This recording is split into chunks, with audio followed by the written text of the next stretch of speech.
ഇനി നമുക്ക് പഠിക്കേണ്ടത് പ്രധാനമായിട്ടും മൂന്നാമത്തെ അധ്യായമാണ് ക്ലാസ് ആൻഡ് സോഷ്യൽ സ്ട്രാറ്റിഫിക്കേഷൻ. വർഗ സമൂഹങ്ങളിൽ കൂടി സാമൂഹിക ശ്രേണീകരണം കാണപ്പെടുന്നുണ്ട്. അതുമായി ബന്ധപ്പെട്ട പ്രധാനപ്പെട്ട സവിശേഷതകളെക്കുറിച്ചാണ് പ്രധാനമായിട്ടും ഈ അധ്യായത്തിൽ നമ്മൾ പ്രതിപാദിക്കുന്നത്. ഇപ്പോൾ സമൂഹശാസ്ത്രപരമായ സൈദ്ധാന്തിക പാരമ്പര്യങ്ങൾക്കനുസരിച്ച് വർഗം എന്നത് വളരെ പ്രധാനപ്പെട്ട ഒരു സങ്കല്പമാണ്. ക്ലാസ് എന്ന പദം വ്യത്യസ്തമായ രീതിയിലാണ് സാമൂഹ്യശാസ്ത്രപരമായ സിദ്ധാന്തങ്ങളിൽ ഉപയോഗിച്ചുകൊണ്ടിരിക്കുന്നത്. എന്നിരുന്നാലും മാർക്സിൻ്റെയും മാക്സ് വെബറിൻ്റെയും വർഗവിശകലന രീതികൾ രണ്ടും തികച്ചും വ്യത്യസ്തമാണ്. സിദ്ധാന്തപരമായി എന്നതുപോലെ തന്നെ അനുഭവസിദ്ധമായ പഠനങ്ങളിലും വർഗവും മറ്റു സാമൂഹിക ജീവിത ഘടകങ്ങളും തമ്മിലുള്ള ബന്ധം വിശകലനം ചെയ്യപ്പെട്ടിട്ടുണ്ട്. വർഗം എന്നത് തൊഴിലിനെ അടിസ്ഥാനമാക്കിയുള്ളതാണ് എന്നതാണ് അതിൻ്റെ ഒരു പൊതുവായ സവിശേഷത. മുതലാളിത്തത്തിൻ്റെ പുരോഗതിയും വ്യാവസായികവൽക്കരണവും സമൂഹത്തിൽ തൊഴിൽ വിഭജനവും സങ്കീർണമായ തൊഴിൽപരമായ രീതികളും വ്യാപിപ്പിച്ചു. തൊഴിൽ എന്നത് സാമൂഹിക പദവിയുടെ സൂചകമായി മാറി. ഓരോ സാമ്പത്തിക സ്ഥിതിയും സാമ്പത്തിക താല്പര്യങ്ങളും വെച്ച് പുലർത്തുന്ന ഒരു ഗ്രൂപ്പാണ് ശരിക്കു പറഞ്ഞാൽ ഒരു വർഗമെന്ന് പറയുന്നത്. ഇപ്പോൾ പ്രത്യേകമായ തൊഴിൽ, പ്രത്യേകമായ സാമൂഹിക പദവി, ഒരേ സാമ്പത്തിക താല്പര്യങ്ങൾ, അതുപോലെ തന്നെ ആഗ്രഹങ്ങൾ, ഒരേപോലെയുള്ള ജീവിത രീതികൾ വെച്ച് പുലർത്തുന്ന ഒരു ഗ്രൂപ്പാണ് യഥാർത്ഥത്തിലൊരു വർഗം.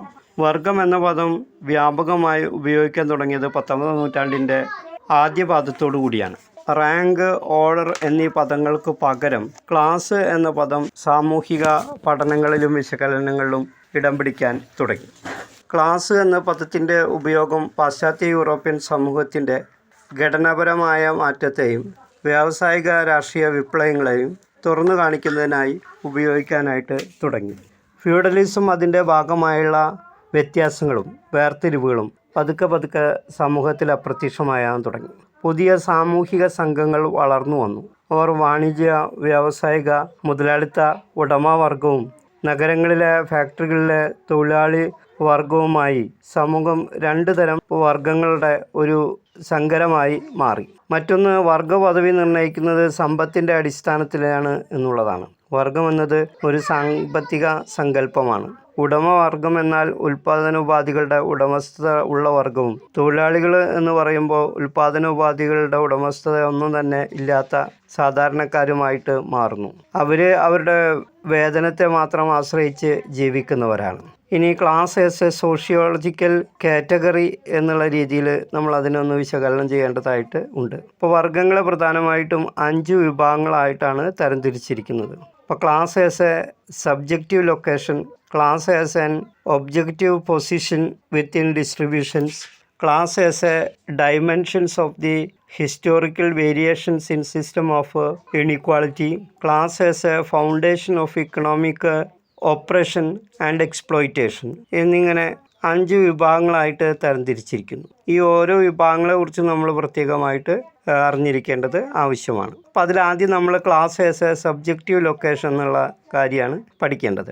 അപ്പോൾ ഈ ഒരു തലത്തിൽ വർഗം എന്നത് അടിസ്ഥാനമാക്കിയിരിക്കുന്നത് എങ്ങനെയാണ് വ്യക്തികളും ജനങ്ങളും കൂട്ടായി സാമൂഹിക അസമത്വത്തിൻ്റെതായ ഒരു സാമൂഹിക ഘടനയോടുകൂടി ഒരു പ്രദേശത്ത് കേന്ദ്രീകരിക്കപ്പെട്ടിരിക്കുന്നത് എന്നതിനെയാണ്. ഇവിടെ വർഗമെന്ന സങ്കല്പം നിർവചിക്കപ്പെട്ടിട്ടുള്ളത് ഒരേപോലെയുള്ള സാമൂഹിക സാമ്പത്തിക ഘടകങ്ങൾ പങ്കുവയ്ക്കുന്ന ഒരു കൂട്ടം ജനങ്ങളെയാണ് നമ്മൾ ഒരു വർഗം എന്നതുകൊണ്ട് ഉദ്ദേശിക്കുന്നത്. അപ്പോൾ സാമ്പത്തിക ശ്രേണീകരണത്തിൻ്റെതായ ഒരു പദവി കൈവരിച്ചവരാണ് ഒരു വർഗം.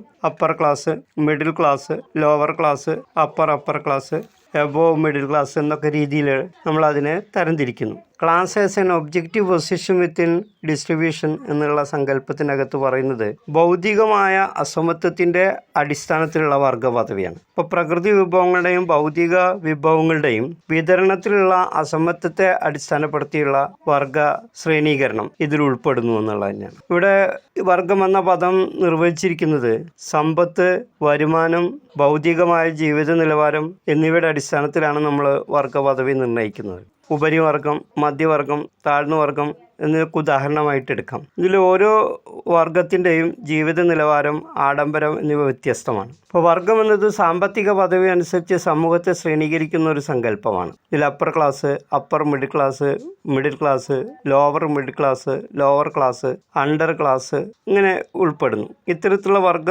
സമൂഹത്തെ നമുക്ക് ഉദാഹരണമായിട്ട് കാണാൻ കഴിയുന്നത് അമേരിക്കൻ സമൂഹത്തിലാണ്. മൂന്നാമത്തെ സങ്കല്പം class as N relational explanation of economic life chance എന്നുള്ള രീതിയിലാണ്. ജീവിതാവസരങ്ങൾ, ഭൗതിക ജീവിതത്തിലെ ഓരോ വ്യക്തികളുടെയും കുടുംബത്തിൻ്റെയും അവസ്ഥ, അതിൻ്റെ അടിസ്ഥാനത്തിലുള്ള തരംതിരിവ്. ഇപ്പോൾ ഇവിടെ വർഗം ബന്ധപ്പെട്ടിരിക്കുന്ന ജനങ്ങൾ അവരുടെ വരുമാനം കണ്ടെത്തുന്നുള്ള ഉറവിടങ്ങൾ ഏതൊക്കെയാണ്, അവരുടെ പ്രധാനപ്പെട്ട സോഴ്സ് ഓഫ് ഇൻകം, വരുമാനത്തിൻ്റെ ഉറവിടങ്ങൾ എന്തൊക്കെയാണ്. അപ്പോൾ കൂടുതൽ വരുമാന സ്രോതസ്സുള്ളവർ ഉയർന്ന വർഗ പദവി അലങ്കരിക്കുന്നവരായിട്ട് മാറുന്നു. Class as A dimension of historical variations of the system of inequality എന്നുള്ളതാണ് പിന്നെ നമ്മൾ ഓർത്ത് വെക്കേണ്ടത്. അപ്പോൾ സമൂഹത്തിൻ്റെ സമ്പത്ത് വ്യവസ്ഥയുടെയും വർഗങ്ങളുടെയും രൂപീകരണത്തിൽ ചരിത്രപരമായ വൈവിധ്യങ്ങളും വ്യത്യാസങ്ങളും നമുക്ക് കാണാനായിട്ട് കഴിയും. അപ്പോൾ കാലദേശങ്ങൾക്കനുസരിച്ച് സ്ഥൂലമായ ഒരു സാമൂഹിക വിശകലനത്തിൻ്റെ അടിസ്ഥാനത്തിൽ തരംതിരിക്കപ്പെട്ട വർഗങ്ങളാണ് ഈ ശ്രേണിയിൽ പ്രധാനമായിട്ടും വരുന്നത്. ഇപ്പോൾ സാമൂഹിക സാമ്പത്തിക അവസ്ഥയുടെ രൂപീകരണം അടിസ്ഥാനമാക്കുന്നത് ഉൽപ്പാദന രീതി ബന്ധങ്ങളുടെ സവിശേഷതകളെയാണെന്ന് മാർക്സ് അഭിപ്രായപ്പെട്ടിരിക്കുന്നു. അപ്പോൾ അതിനെ അടിസ്ഥാനമാക്കിയാണ് വർഗ പദവികളും അസമത്വങ്ങളൊക്കെ പ്രധാനമായിട്ടും കണക്കാക്കുന്നത്. ഇനി class as A foundation of economic oppression and exploitation എന്നുള്ളത്. ഇപ്പോൾ മുതലാളിത്ത സമൂഹത്തിലെ സാമ്പത്തികമായ അടിച്ചമർത്തലുകളും ചൂഷണങ്ങളും നിർമ്മാർജ്ജനം ചെയ്യാൻ പലവിധത്തിലുള്ള സാമ്പത്തിക പരിപ്രവർത്തനങ്ങൾ ആവശ്യമാണ്. ഓരോ ചരിത്ര കാലഘട്ടത്തിലും കാലദേശങ്ങൾക്കനുസരിച്ച് അസമത്വങ്ങളും വ്യത്യസ്തമായിരുന്നു. മുതലാളിത്ത സമൂഹത്തിൽ പലതരത്തിലുള്ള സാമ്പത്തിക ചൂഷണങ്ങളും നിലനിൽക്കുന്നുണ്ട് എന്ന് നമുക്ക് കാണാനായിട്ട് പറ്റും. ഇനി class as a sociological category, especially Marxian view, മാർക്സിൻ്റെ വീക്ഷണത്തിൽ എങ്ങനെയാണ് ഈ വർഗ സംവിധാനം നിലനിൽക്കുന്നത് എന്നതിനെക്കുറിച്ചുള്ള മാർക്സിൻ്റെ വീക്ഷണങ്ങളും വളരെ പ്രധാനമാണ്.